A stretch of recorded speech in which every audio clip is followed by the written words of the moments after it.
Bayangkan sebuah negeri di mana rakyat berjuang siang malam mencari nafkah dengan pendapatan pas-pasan. Sebagian besar hanya berkisar Rp3 hingga Rp6 juta per bulan. Sementara di gedung megah DPR, para wakil rakyat menerima gaji dan tunjangan yang mencapai ratusan juta rupiah setiap bulannya. Pada 25 Agustus tahun 2025, ribuan warga berkumpul di depan gedung DPR RI. Bukan hanya karena isu tunjangan anggota DPR yang dinilai berlebihan seperti tunjangan perumahan Rp50 juta per bulan, tetapi karena rasa ketidakadilan yang menumpuk selama bertahun-tahun. Mereka menuntut penghapusan tunjangan DPR, pengesahan RUU perampasan aset, serta penolakan politik dinasti dan komersialisasi pendidikan. Fakta ini memperlihatkan jurang sosial yang lebar antara rakyat yang berjuang hidup sehari-hari dengan elit politik yang terkesan hidup di dunia lain. Sejak pagi hari, ribuan massa mulai berdatangan ke Senayan. Mereka datang dari berbagai latar belakang. Mahasiswa, ojek online, pekerja.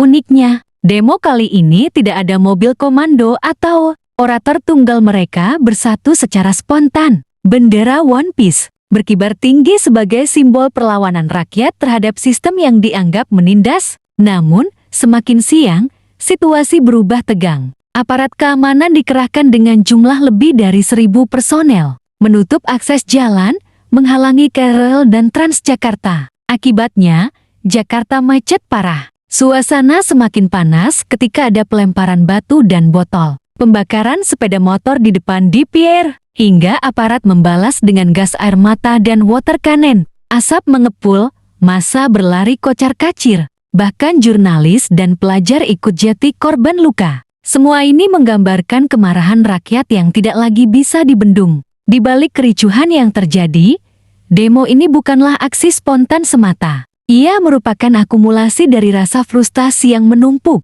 Surat tuntutan massa menyebutkan dengan jelas, hentikan pemborosan anggaran, sahkan RUU perampasan aset, hentikan politik dinasti, dan stop komersialisasi pendidikan. Tuntutan ini muncul karena realitas sehari-hari rakyat semakin berat. Pajak tanah di beberapa daerah naik hingga 250%.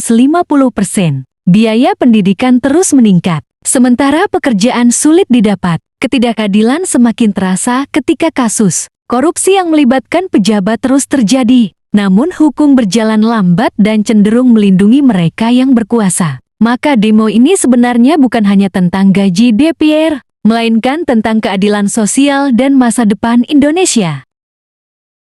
Jika kita ingin mencegah tragedi sosial seperti ini terus berulang, maka solusi harus berangkat dari akar masalah. Pertama, transparansi penuh gaji dan tunjangan. DPR wajib dipublikasikan, agar rakyat tahu dan bisa menilai apakah wajar atau tidak. Kedua, pengesahan RUU perampasan aset menjadi sangat penting untuk mengembalikan kekayaan negara yang dirampas koruptor. Ketiga, pemberhentian politik dinasti harus dijadikan prioritas, agar demokrasi tidak hanya menjadi permainan keluarga elit. Keempat, pendidikan harus kembali menjadi hak rakyat, bukan komoditas bisnis. Pemerintah harus menekan biaya pendidikan agar aksesnya lebih merata. Dengan langkah-langkah nyata ini, kepercayaan rakyat bisa dipulihkan, dan konflik sosial bisa diminimalisir. Mari kita renungkan sejenak. Setiap gas air mata yang ditembakkan di Senayan adalah simbol dari air mata rakyat kecil yang tidak pernah kering. Setiap kobaran api di jalanan adalah simbol dari hati rakyat yang membara karena tidak dianggap.